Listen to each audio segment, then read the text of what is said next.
The views and opinions expressed in this program are not necessarily those of Indie Vault Media LLC and do not reflect the official policy or position of any guest or sponsors. Viewer discretion is advised. Hello, everyone. How's everyone out there? Glenn Ford said, "So, hey, Glenn." So well, this is special, obviously, and this is yet another episode of Indie Vault Origins, something we don't get to do enough on this platform. I'm here with someone I wanted to get on the show for a while for one of these, and we are here with Goblin GRIMM, whom I've known for quite a while. Someone who just is stuck around in comics far longer than I think they even wanted to. So we're gonna talk to Seth, and we are going to dissect him and find out everything we personally can about him. We're gonna get his credit card number, everything tonight. All on the table. Ain't getting much. Yeah. Here on Indie Vault Origins, I'm gonna hit the intro, and we're gonna come back and we're gonna talk to Seth.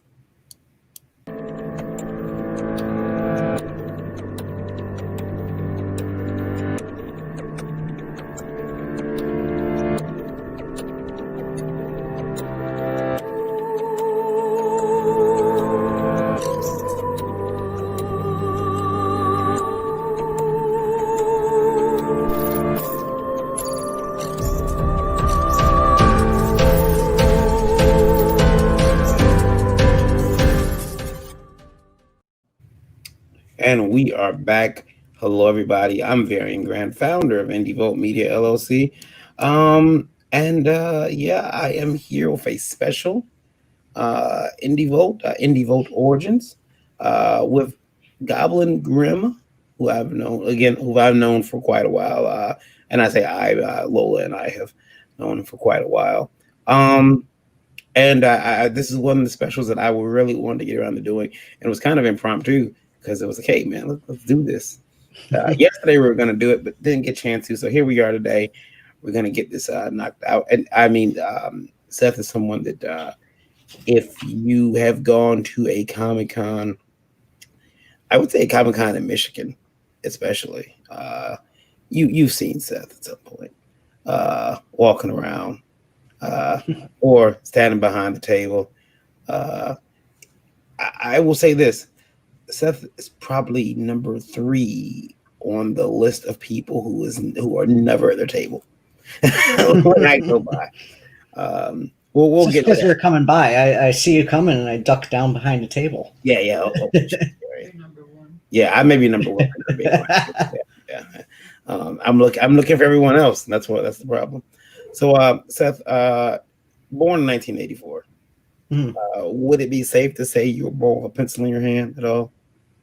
Pretty much. Both of my parents were into drawing and stuff, and then I had a great uncle on my mom's side who was actually a professional artist and had a gallery.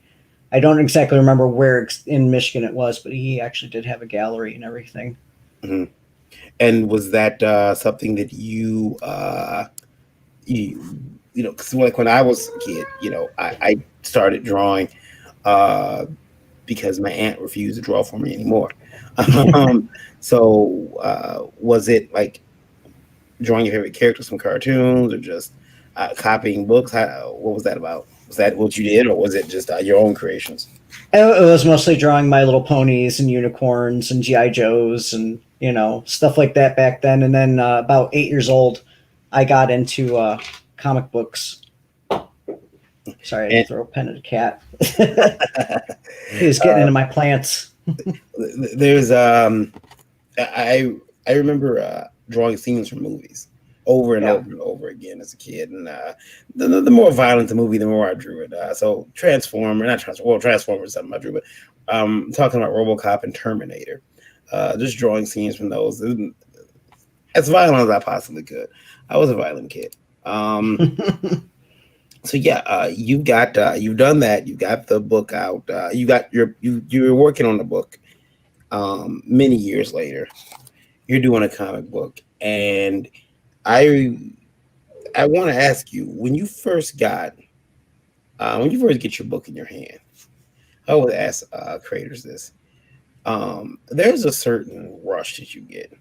I know they got the runner's high, but I think there's a comic book high you get when you get your content back in your hand. Something that you worked on for 3 or 4 months, you get it back in your hand, printed. Um, Tell me about that. Did you experience that at all with your first book? Yeah, when we got Femme Fatale in print and actually got them in the mail and everything, it was pretty cool. Couldn't wait to send a copy to give a copy to my mom, Yeah. but yeah, it was pretty neat. But I'd been published in a couple of like smaller, a couple of books and stuff here and there, but the having a full comic book done was definitely different because it was a lot more work. Because like you would like, and the reason why I brought that up is because starting as a kid, drawing, and then to that point where you get that book, it's like, oh, it makes sense now. you know, Yeah. all of that stuff, all that drawing as a kid, and having temper tantrums when I couldn't draw something, it makes sense now because now I got this comic book out that I did, and so that's really cool that you were able to do that. Again, I have something that I've gone through. Now, it's me. You talked about this before. Uh, when I met you, you were, uh, I would say, you were very talkative, um, but I would say you were very dark. You were very dark. You did not seem like you were talkative, but just like brooding almost. Yeah. And you know, we were neighbors at the Graphics Comic Con, table neighbors, and I thought I was like, why so dark? And you were grooming things, and I know this is origin, so we talk about it. Uh, when I first met you, you didn't go by Seth. In fact, you had like 4 or 5 different names. I remember you told all of them, and I couldn't remember them. I'm like, I was trying to, yeah, it was mostly, I had my legal birth name and then I was kind of playing around with going by just the middle name. I was still trying to figure out my branding and all that. which is why I just call you Goblin Grim. I don't. And then like, yeah, we're just gonna call you Goblin because we're not Yeah, gonna. and that the Goblin Grimm thing is more of just a branding, just like the what I would call like my gallery or whatever the what all my work falls under Mhm. type title. You grew up in Michigan, correct? Yeah. What part of Michigan? The northern lower part, so pretty much around in like the middle finger, middle knuckle ish area. The knuckleish area. Yeah. We have people in the chat. Joe Cotton, hi Joe. Joe says, Glenn says, how are you? I'm feeling pretty good, Glenn. Here with Goblin Grim tonight, discussing his entry in the comics, entry in the art, what keeps him going, what keeps him drawing, especially during everything that's going on right now. At the time of this recording, we are currently still in the midst of a pandemic.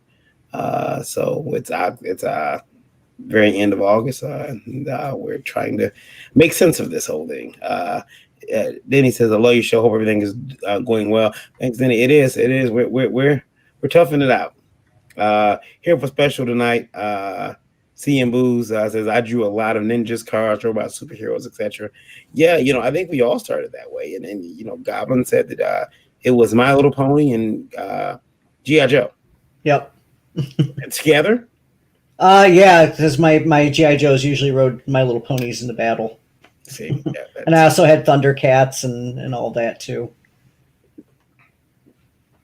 see, well, I remember I just had now that you had the GI Joes riding My Little Pony in the battle when you were playing. Yeah. I recall, so I had GI Joes, um, Thundercats. I had a lot of toys. In fact, I still have them all. Um, much to my wife's chagrin, there's boxes and boxes of my old toys in the garage, and I mean they're not going anywhere. But I remember my cousin coming over, and all she had was Barbies, and I desperately wanted to play with her. I'm like, Mhm. I can't have my little 3 inch GI Joe walk up to her and her Barbie doll. It didn't make sense, even though we would play together. But I got the bright idea that I wanted a Ken doll, and it must have broke my father's heart. He had to be convinced that it was okay for me to get a Ken doll at one point, and it's like, and I think he went out and found me the most manliest Ken doll he could. It was Billy D. Williams basically. That's what it was. He would, if you're gonna play, you're gonna here. Let's get him a motorcycle and some guns and yeah. So my Ken doll was more like a GI Joe. My dad was horrified that I wanted a Ken doll, but I also never crossed the streams like that when I was playing with my toys. Oh, I did all the time. I kind of had to because I had a lot of hand me down toys. So like I had the He Man action figures that were definitely like squattier than the Thundercats, and then I also had like X-Men action figures. And back then they were about that big. They were Right. kind of small. So and then I had like this Wolverine and the Sabretooth action figure. They were huge, and they had like projectors in their chests, and they had like these little discs or whatever. But I still played with those with the other ones, even though the height difference was like massive. But played with Yeah, what I could. I remember. I still have some of those. I think they Disc Master. So I forget what they were called, but the little disc goes into the chest and Yep. turn a little. I have my Wolverine and I have my Thing that do that, and the discs are out there in the garage as well. Again, I've got a ton of old toys, my old figures, my old Castle Grayskull, just all this stuff. And I'll tell you this: my Ghostbusters playset, the fire station, was repurposed so many times. Hmm. It's been buildings in Gotham. It's been buildings in New York for Spider-Man to swing around. It serves so many different purposes. In fact, I used to go around, and if I found any of them like being thrown out in the trash, I would take them. So there was a point where I had 3 of them stacked on top of each other because I just thought it was the coolest thing in the world as a kid. So let's talk about your art style because it's changed over the years. Yeah. Um, at one point, you weren't drawing like you are now. So let's talk about. Well, I guess we can talk about. We should start talking about artistic influences. Who are they for you? Well, when I was getting into comic books, I was it was late '80s, early '90s, and like Rob Liefeld and Jim Lee were huge at the time. So I know that I kind of picked up influences from both of them, which probably explains why it took me forever to learn how to draw feet because of Liefeld. But at the same time, he was in a position that I would have loved to have been in at that age. As a teenager working for Marvel, that Yeah. was huge. So I kind of aspired to be in that position at some point. But I kind of took inspiration from all sorts of different places. For me, I know that I would get discouraged looking at the art, and I remember looking first time I seen J. Scott Campbell and Michael Turner's art. I was like, screw this. I'm never drawing again. I can't. I'll never be as good as these guys. So it was really good that you were influenced by some of the greats. Again, Jim Lee and Rob Liefeld, because they did. In my opinion, they did revolutionize a lot of the art that we have. Now they stepped up and made things. And I mean, especially starting Image Comics. I mean, how can they? As an independent comic book creator, it's like you can't say enough about what they did. Um, so what age is it when you decide you want to make comics? How Um, well, I got into reading comics at about 8 years old. That was when I got really, really heavy into X-Men. And probably about 9 or 10, I was like, oh, I want to work for Marvel someday. and but I didn't actually take it serious or think that I actually had a chance of ever doing anything comic book related until, like my mid 20s, when I first started going to comic book conventions with friends and stuff and just kind of checking it out and finding out that, you can independently create your own comics and you can publish them yourself or go to smaller publishers. Because I always kind of figured I didn't have a chance in hell of ever getting into some place like Marvel or DC. Like the bar was always set like super super high, and I'm still feeling like I'm way below that bar. So Mhm. it's kind of nice knowing that there are options out there. Did you like you mentioned going to cons? Uh, did you have this feeling when you would go to cons and you'd walk Artist Alley, like next year I'm gonna be back here with my stuff? Yeah, well, that I think I started doing conventions like I went to Cherry Capital first because that's local convention. Hmm. It's pretty close to where we live. And then a couple of weeks after that or so, or like the following year, I can't remember. I'm very bad with time. But shortly after that was Motor City Comic Con. And we had run into Terrell, and at the time he had a whole rapid fire crew. He had the whole setup and everything, and we had run into them at Cherry Capital, and we ended up hanging out their table for like hours. And Okay. I even sat at the table with Phil and Willie, and we were drawing and doodling back and forth and talking to Terrell and swapping ideas and stuff. And then I ran into Terrell again at Motor City, and he's like, "Hey, I ended up with two tables. I only need one. Do you want my other table?" So I had a bunch of stuff with me in my portfolio and some random artwork done. So I set up on the table there, and then within like the first hour, I'd made like $100. So that's when I kind of decided I was going to look into getting a table at Cherry Capital the following year and Motor City, and I ended up doing both the following year, and kind of got hooked ever since. That mean now did you take Terrell out for a nice steak dinner? Oh Or, I mean, you know. yeah, we always end up hanging out, and then we usually all of it, like a whole bunch of us will end up getting like a room or a condo together, and then we'll all like do go out for dinner and stuff, and it's been really nice that when you make friends with people that help you kind of get your toe in the door or whatever, and are willing to go and introduce you to other people that they've known for a while, and Mm, introduce you to their contacts and stuff like that. So mm. it's definitely real nice, and any chance I get to thank any of those guys, I'll go out of my way to thank them because they did help us out a lot. Then he says he just followed you on Instagram, and he says he can't seem to find me. I think I'm that one kid on Instagram, but you can follow Last Call Comics or you know, it, I think I'm that one kid though, like the number one KYD. Yeah, Lolo, look it up for me and let me know what I am on Instagram. Um, I rarely go. I used to be on Instagram all the time, and then I started. I made a new Facebook account, and all of a sudden I forgot Instagram existed. So, but um, you've uh, you've got quite a follow on Instagram. A Uh, little bit. yeah, and I'll say this too. We joke about this because you've been a regular on Indie Volta Art of War, and you have gotten a lot quicker at drawing.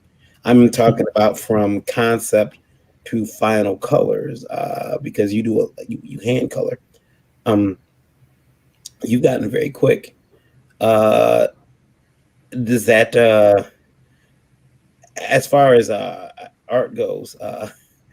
Is that something that you meant to do? Is that something, are you? I guess I'm asking. Are you doing speed runs in your house? Like, how quick can I do this? No, I've always been a lot faster. Like even in school, I'd get done with my assignment before the hour was even up, and I'd be running around helping other kids with their art projects and stuff. And it would actually drive my art teacher nuts because he was like, you take half the time that other kids do, and you turn in work that's like five times better than theirs. So he would go out of his way to try to stump me. He figured that he went to school for years to learn how to do watercolor paints, And so he set me down with some watercolor paints and stuff. And he's like, yeah, well, it took me years to figure these out and get to, halfway decent with them. So, hopefully it'll take you just as long. And then by the end of the hour, I turned in a portrait painting that I did, and he got so mad, but in like a good way. Like he was always trying to figure out a way to challenge me and stuff. So, but I've always been quick, and if it's something I'm interested in doing, then it's even faster. But I will, if I want to nitpick at it and make it better, I will go back through and sit there and pick through it and take my time going over it the second or third time. You've got a lot of art up. I'm gonna bring your Instagram up real quick. Let me see if I can. Your Instagram is kid_vagrant. Oh, okay, so I've been told that my Instagram is KYD underscore vagrant, Yes. VAGRANT. Um, oops. Let me see here. I'm trying to do more than one thing at a time, and it is not working out. It's been a long day, folks. It's been a real long day. Let's take a look at your Instagram here and see what you got up. Because I see pictures of a cat. So you got a new Instagram, don't you? Hold on. You got Art of Goblin Grim, right? Is it I tried to change it, but I think it's still just Goblin Grim. just all together, Yeah. right? One word. I was trying to get fancy, but I don't think it took. So Okay, there we go. All right. Uh, then I still use the hashtag Goblin Grim. So no matter what, it'll show up under the hashtag. yeah, let's take a look at this. I'm gonna bring some of your art up, and unlike other people, I'm talking about porn, not your stuff. So. Now there's a image you did of one of your characters, or a character. Is that one of your Yeah. characters, or No, it was someone else's original character, and they had one of those draw this in your own style challenges or whatever. So I mean, those are fun, and they're a nice way of getting more traffic into your page and all that. and I see you got the mask. So you got your art on some mask. Yeah, I've been doing some face masks through Teesprings. Very good. Now you've dead ass. That's awesome. Um, and now what I like that you do is you have a sticker club. You do. Yeah. So that's on your Patreon, is it? Yep.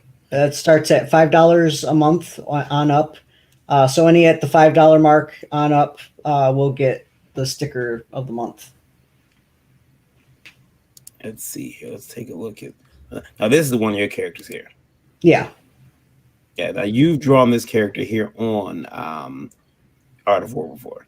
Yep. And I'm not sure if you won that day, but you've. I don't remember. This was another Art of War. Yep. Yeah, it's very cool. And again, this is stuff that I've watched Seth start drawing midway through, like, or just start drawing from concept, and then like when he should be doing like roughing in the bottom half, he's already coloring. Now we have to talk about this. You're women. You're women. You've been accused, and you caught some flack. Yeah. For drawing sexy women.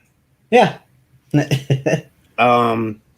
And I know people have come to you, and I know that me and you, and we I know because I've told you, I don't care what time it is, I don't care what day it is, I don't care what's happening. You could know that I'm sick in bed, not able to move. The day that someone comes to you and they say, your sexualization of women makes me sick, you cis scum, I want you to call me. Yeah. Immediately. So I can come onto the chat and laugh because I want to be there. But what's up with the sexy women? I mean, was that something you always did? Yeah, they're fun to draw. I mean, women are more fun to draw than guys. Guys are kind of boxy, Girls have them curves. They come in different sizes. Yeah, that's true. That's true. They're very curvy, and you have put that in there, but you've caught flack for it. Yeah. And has the flack gotten worse? Because I mean, anybody who's watched the show, they know, that since if you don't hide this from anybody, that you're trans.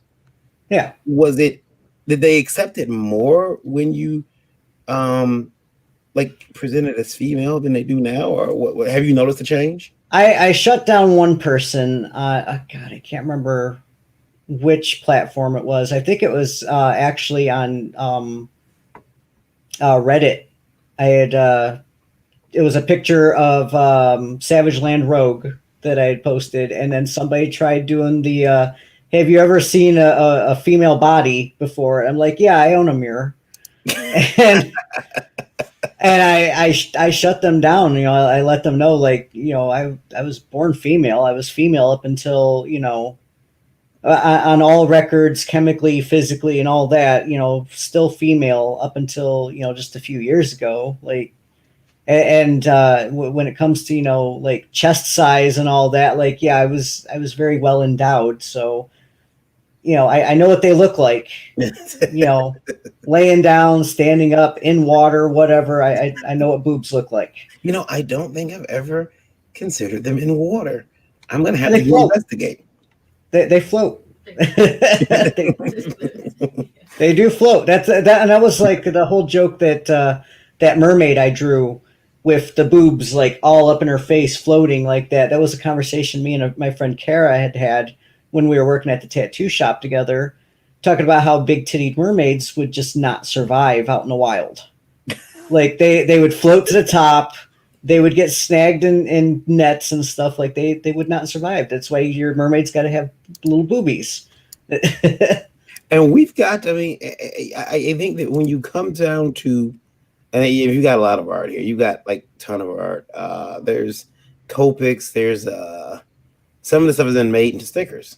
Yeah. And also you have one of the neatest art collections I've seen in quite a while, which is It always ends up a mess though when I'm working on something. I'll not put everything meticulously away back in its little cubby. Like it ends up a pile next to my desk. So mhm. Now, is this one of your pieces here? yeah, that was a sketch cover. Okay. I get those blank sketch covers, and I was doing a bunch of naked superhero chicks Yeah. and selling them on eBay, and it was making me some pretty decent money. I don't think I've ever seen that piece from you. That's a And gorgeous piece. Yeah. yeah, the finished one's in there somewhere, someplace or another. I'm afraid to come across it. Yeah, there it is Yeah, in the yeah, middle. we are on Facebook, but yeah, it's look, you drew Lola. How nice. Um, when she's just dead inside.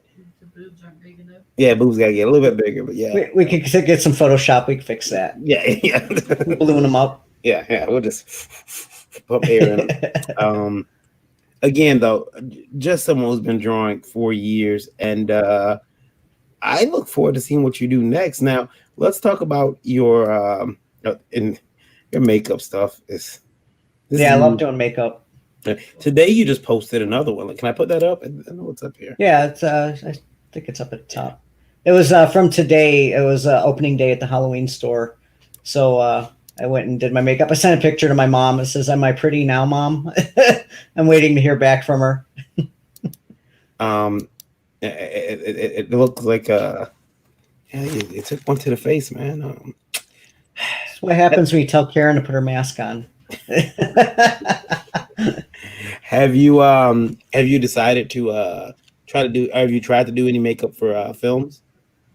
I've had a couple people wanting me to do makeup for their like projects and stuff, but it's never quite panned out.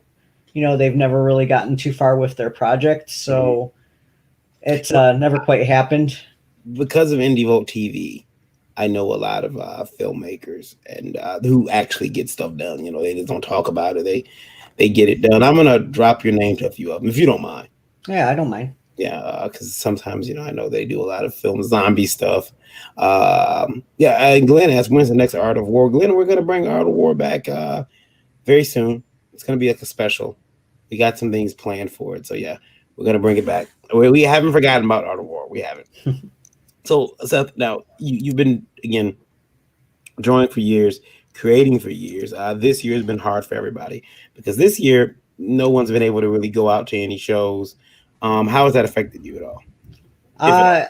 I've been working more overtime at Walmart, so I haven't even had much time to draw. And then now the Halloween store. So from mid July to mid November, I'm working 7 days a week between the two jobs. Mhm. So the one or two projects that I've been trying to get work done on, I'm trying to squeeze those in between coming home from work and sleep.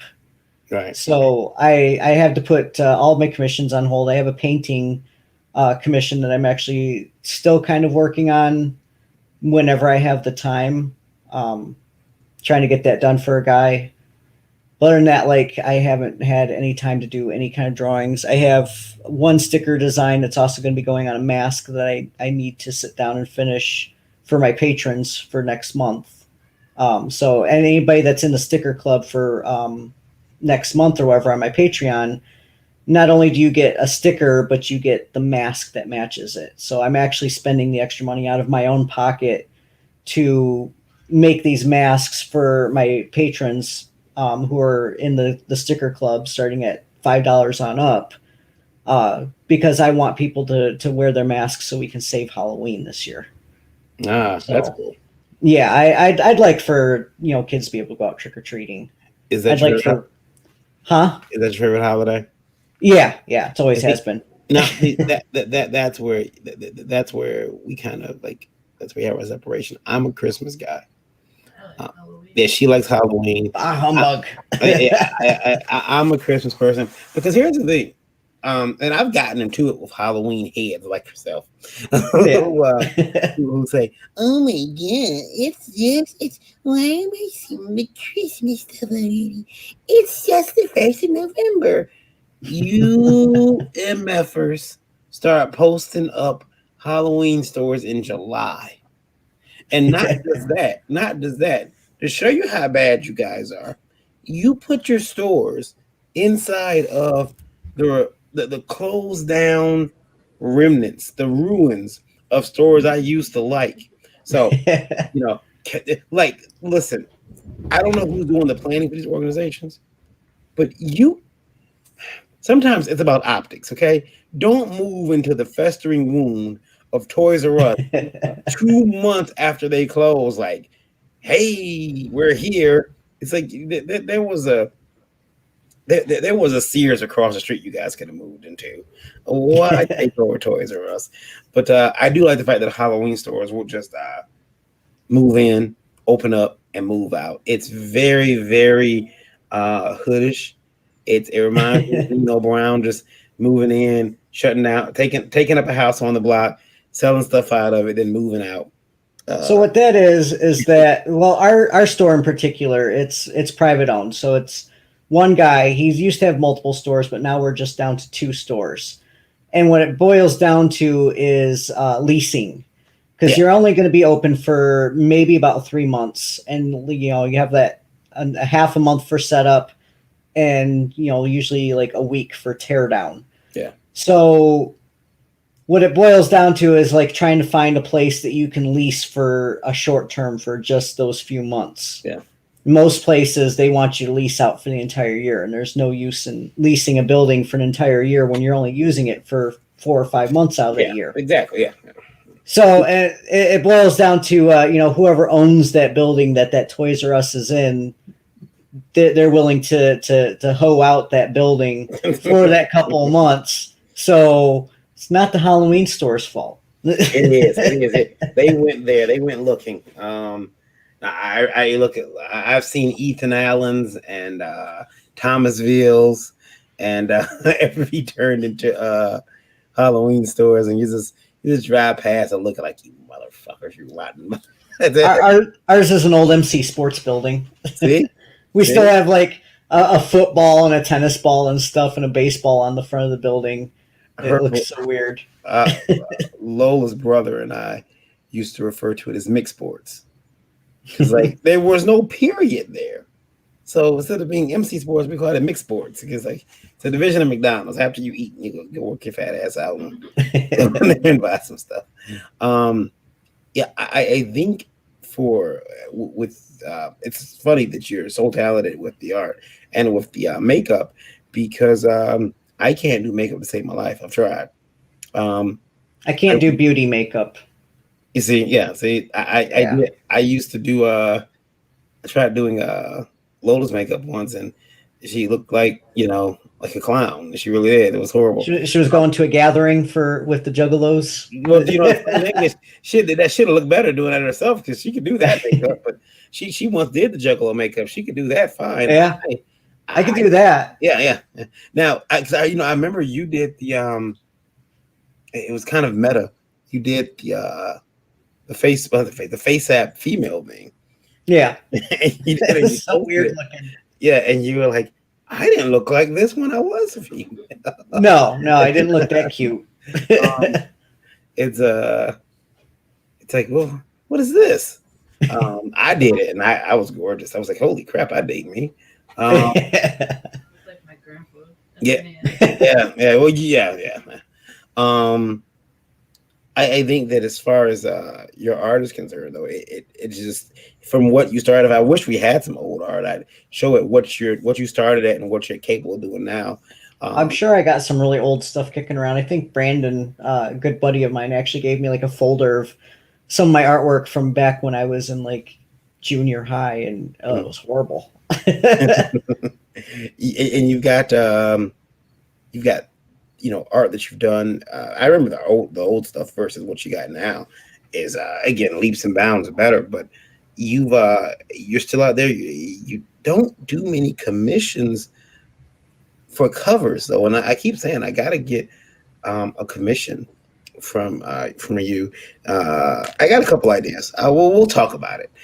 I got a couple. Yeah, But not right now though. You are busy with work and other things, but that's why you fill up a dance card. You know who. It's always nice to have money waiting on you. So let's talk about this before we wrap it up. Again, you've made so many different strides in the industry. They stay in here because I know there's been points where you felt like, all right, I'm out, I'm done. I'm not. I've gotten pretty close to throwing it in a couple of times, just frustrated. What made you stay?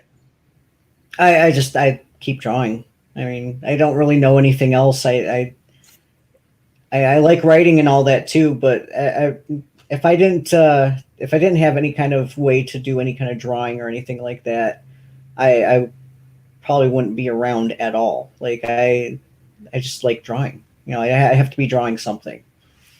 I remember saying that to some people a long time ago that if I couldn't draw, I don't think I would like comic books. If I couldn't draw, I'm like, I don't want to read that. So it's very to me, it's that I agree with what you said. You start drawing and it's just in you. You can't get out. Yeah. Having said that, it is very stressful, especially recently. A lot of divisions within our industry. Who are you friends with? Oh, you can't believe you did a cover for that person. I can't believe you had dinner with those people. Very divisive right now, and you have been able to kind of walk the line and go back and forth. You didn't claim, much like us, you stay in the middle. Yeah. Um, but it is becoming incredibly divisive. Are you worried about that at all? A little bit, yeah. I mean, I think that's why just having the few friends that I have that are kind of into the borderline into Comicsgate and stuff. It's like, yeah, I'm never gonna get to work for Marvel because of you guys. But at the same time, like, I don't want to get hired by a company just because they're wanting to check some boxes. Yeah. And I'm And not into that. right. And this is outside. We're not talking politics. We're talking about just like Yeah, the divisiveness in our community or our yeah, industry. Because I believe it's an industry, not a community. But whatever. yeah. I've never been one to pick sides and like not like somebody because they like somebody else, or like, oh, you're friends with so and so we can't talk. I've never understood all that. Like, Yeah. if you enjoy somebody's work or you're friendly with somebody and they've never treated you wrong, then why should you throw them under a bus? You'd have to do something really, really egregious for me to be like, okay. And then even then, Yeah, even then, like I have to watch you. I had a situation where someone had hurt a friend of mine very badly, and I didn't take that person off of my Facebook because I wanted to see. I needed to know where they were going. Hmm. If they were going to show up where my friend was, um, because that would be a stressful situation for them. So I didn't, because if I would have got Yeah. rid of them, I wouldn't have known when the person was showing up, and and not just that, but knowing what this person was capable of. Now I had to watch my wife and other females that I might bring to and from conventions, because this person was a clear and present danger. So, um, Yeah. but so again, that was one of the reasons why I could not get rid of certain people. But then, like you said, there's so much division. It's like I don't want to pick a side. I'm friends with these people. I'm friends with those people. And truthfully, I don't think a real friend is going to tell you to to choose a side. I don't think a real friend is going to tell you to do that.